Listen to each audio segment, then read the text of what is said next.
आजमगढ़ के सदर तहसील में तैनात लेखपाल प्रमोद भारती का एक वीडियो सोशल मीडिया पर वायरल हुआ है, जिसमें वो कथित रूप से रिश्वत लेते हुए दिख रहे हैं। इस मामले की जानकारी मिलते ही एसडीएम सदर नरेंद्र कुमार गंगवार ने लेखपाल को निलंबित कर जांच का जिम्मा सदर तहसीलदार को सौंप दिया है। जांच रिपोर्ट के आधार पर आगे की कार्रवाई की जाएगी।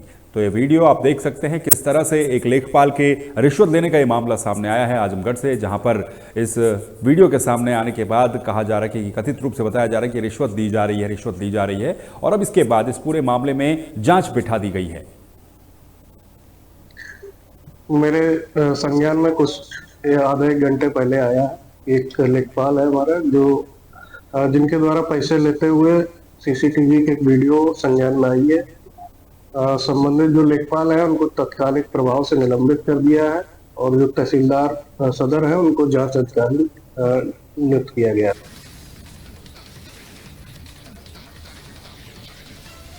अगली खबर हरदोई से। हरदोई मेडिकल कॉलेज में बिजली न होने से मरीजों को भारी परेशानियों का सामना करना पड़ रहा है।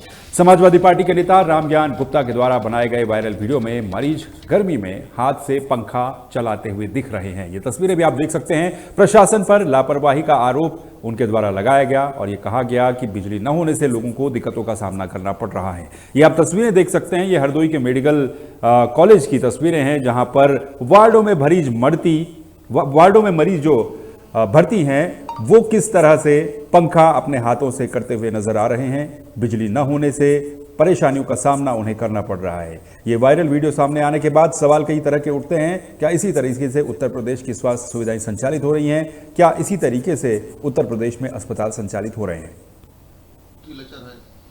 हरदोई वह जनपद है जहां से 3 मंत्री आते हैं। तीनों मंत्रियों का एक गृह जनपद है। उप मुख्यमंत्री ब्रजेश पाठक जी वो स्वास्थ्य मंत्री भी हैं, उनका ये गृह जनपद है। नितिन अग्रवाल जी यहाँ से मंत्री हैं, रजनी तिवारी जी यहाँ से मंत्री हैं। लेकिन हरदोई मेडिकल कॉलेज की स्वास्थ्य व्यवस्था बहुत ही लचर है। कल रात 9:45 बजे लगभग मैं जिला अस्पताल गया, वहाँ पे देखा लाइट नहीं थी। जहाँ पर आईसीयू वार्ड, जहाँ पे नवजात बच्चे भर्ती थे, वहाँ पर ना इन्वर्टर की व्यवस्था थी, न जनरेटर की। सब हाथ वाले पंखे से मरीज हवा अपने बच्चों के ऊपर कर रहे थे। और वहाँ पर अस्पताल में गंदगी व्याप्त है, कोई साफ सफाई नहीं हो रही है। लेकिन यहाँ का न प्रशासन न जनप्रतिनिधि कोई ध्यान नहीं दे रहे हैं। यहाँ का आम जनमानस परेशान है और जो भी स्वास्थ्य व्यवस्था है यहाँ पर बिल्कुल लचर है। कोई भी यहाँ पर अच्छी सी व्यवस्था अस्पताल में नहीं है। सिर्फ यहाँ पर जो भी काम हो रहा है कागजों तक सीमित है और जो भाजपा सरकार जो भी वादे कर रही है सब खोखले झूठे वादे हैं, जिनमें कोई दम नहीं, धरातल पर कुछ नहीं। तो अस्पतालों में अगर इसी तरीके से हाल रहेंगे तो कैसे इलाज चल पाएगा? अगली खबर का रुख करते हैं। पूर्व मंत्री स्वामी प्रसाद मौर्य के नेतृत्व में संविधान सम्मान व जनहित हुंकार यात्रा सीतापुर के हरगांव क्षेत्र में पहुंची। कार्यकर्ताओं ने मौर्य का स्वागत किया, जिन्होंने उन्हें यात्रा से जुड़ने और अन्य जन समस्याओं के लिए संघर्ष करने का मंत्र भी दिया। यात्रा का उद्देश्य पूरे प्रदेश में जनहित के मुद्दों को उठाना है। अपनी जनता पार्टी के तत्वावधान में संविधान सम्मान एवं जनहित हुंकार यात्रा विगत 15 मार्च सामाजिक प्रवर्तन के महानायक माननीय काशीराम जी के जन्मदिन से प्रारंभ हुई है। आज 5वें चरण में उन्नाव, हरदोई, लखीमपुर खीरी, उत्तर सीतापुर पहुंचे हैं। आज सीतापुर के विभिन्न विधानसभा क्षेत्रों से होते हुए बाराबंकी में प्रवेश करेंगे और मकसद यह है, आज जिस तरीके से पूरे उत्तर प्रदेश में बेतहाशा बेरोजगारी, महंगाई, गरीबी, किसान समस्या, छूटा जानवरों का आतंक, 27,000 स्कूल उत्तर प्रदेश से बंद किया जाना और साथ ही साथ महंगी शिक्षा के माध्यम से गांव गरीब किसान को उच्च शिक्षा से वंचित करना तथा मोदी सरकार जो देश बेचने का पाप कर रही है उसके खिलाफ पूरे प्रदेश में जनता को। गाजियाबाद नगर निगम ने संपत्ति कर में 300% वृद्धि की अफवाहों को खारिज करते हुए स्पष्ट किया है कि वृद्धि केवल दोगुनी हुई है, जो भवन क्षेत्रफल और उपयोग में बदलाव के कारण है। निगम ने 318 आपत्तियों का निस्तारण किया है और जोनल व मुख्यालय स्तर पर जन सुनवाई के लिए टीमें गठित की हैं। लोगों से जोनल कार्यालयों में शिकायत दर्ज करने की अपील भी की गई है। कवर्ड एरिया में नगर निगम गाजियाबाद के द्वारा संपत्ति कर की मासिक किराया दरों जो नई 1/4/2024 से लागू की गई है, उस संबंध में आए दिन काफी भ्रम लोगों के बीच में पैदा हो रहा है। उस संबंध में मैं स्पष्ट करना चाहता हूं कि ये दरें कोई अचानक आज तय नहीं की गई है, बल्कि 2022 से ही इसका पूरी प्रक्रिया अपनाई जा रही थी। हमारे नगर निगम अधिनियम 1959 तथा संपत्ति कर नियमावली 2000 में स्पष्ट प्राविधान है कि प्रत्येक 2 वर्ष में संपत्ति कर की मासिक किराए की दरें नगर आयुक्त के द्वारा निर्धारित की जाएगी और उसकी प्रक्रिया क्या है कि 2 दैनिक समाचार पत्र में प्रकाशन कराया जाए, आम जनता के बीच उसको लाया जाए और ला करके उनसे आपत्तियां प्राप्त की जाए और जितनी आपत्तियां प्राप्त होती हैं उसमें से कम 10% लोगों को बुला करके व्यक्तिगत समिति।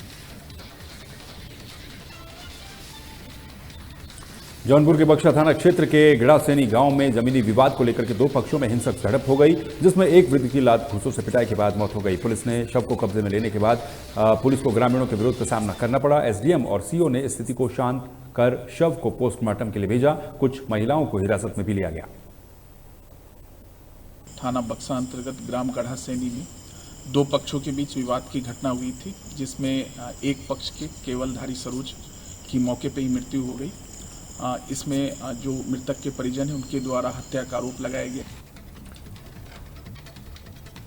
खबर कौशाम्बी से है। चायल विधायक पूजा पाल ने लोहंदा गांव की संवेदनशील घटना की निष्पक्ष जांच की मांग को लेकर कौशाम्बी डीएम से मुलाकात की। उन्होंने पारदर्शी जांच की मांग की और प्रशासन से मानवीय दृष्टिकोण अपनाने की भी अपील की। विधायक ने कहा कि सरकार की नीयत पर उन्हें भरोसा है और पीड़ितों को न्याय मिलेगा, ये भी उन्हें भरोसा है।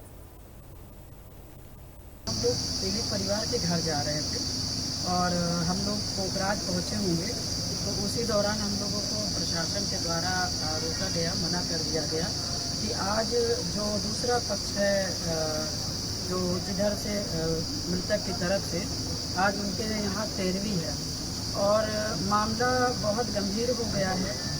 जो गंभीर मामला को देखते हुए दोनों पक्षों के तरफ से भीड़ ज़्यादा न हो जाए और किसी प्रकार का कोई बलवा ना हो जाए, मारपीट ना हो जाए, बहुत सी चीज़ों को जिस तरह से उन्होंने बताया वो सब सुनते हुए ये कहा गया कि कोई भी भीड़ लगा करके या इस तरह का व्यवस्था न कर दी जाए कि वहाँ पर बहुत दिक्कत आ जाए और वहाँ पर कोई दूसरा रूप ले ले। तो कहीं ना कहीं क्योंकि मामला वैसे भी बहुत ही गंभीर हो चुका है, तो इस वजह से सारी चीज़ों को शांति व्यवस्था देखते हुए हम लोग वहाँ से चले आए, मगर अपनी बात हम लोग रखने के लिए हम लोग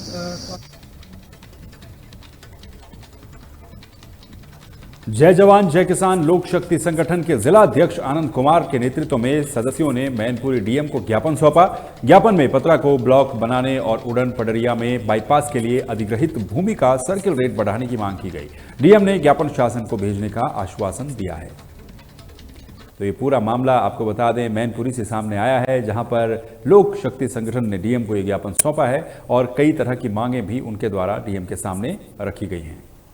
पतारा क्षेत्र में ब्लॉक बनवाने की मांग है, सुल्तानपुर पतारा में, और यहाँ जो सर्किल रेट कम है उसके सर्किल रेट बढ़वाने के लिए इसके लिए काफ़ी पहले लोगों को मतलब वो शासन को कई ज्ञापन दिए जा चुके और शासन से मंजूर हुए, लेकिन अभी तक बना नहीं। हमने आपकी सरकार 2 बार बनवाई है और हमारी जनता ने ही बनवाई है। और पतारा ब्लॉक बनाने के लिए दूसरी बात जो ये हमारे यहाँ अभी औरन पडरिया में एक वो निकल रहा, बाईपास निकल रहा है, वहाँ के सर्किल रेट बहुत कम है। जो सर्किल रेट मैं दिखाऊंगा उससे बहुत ज़्यादा होने चाहिए। दूसरी मांग ये है। और तीसरी मांग एक नाला है, उसकी बहुत बार मांग हो चुकी है, उसमें भी सिस्टम बहुत बेकार है, उसको भी बनवाना है। 2-3 मांग। खबर उत्तर प्रदेश की इस बुलेटिन में फिलहाल के लिए बस इतना ही। बाकी खबरों के लिए आप लगातार बने रहिए तहलका डिजिटल के साथ। नमस्कार।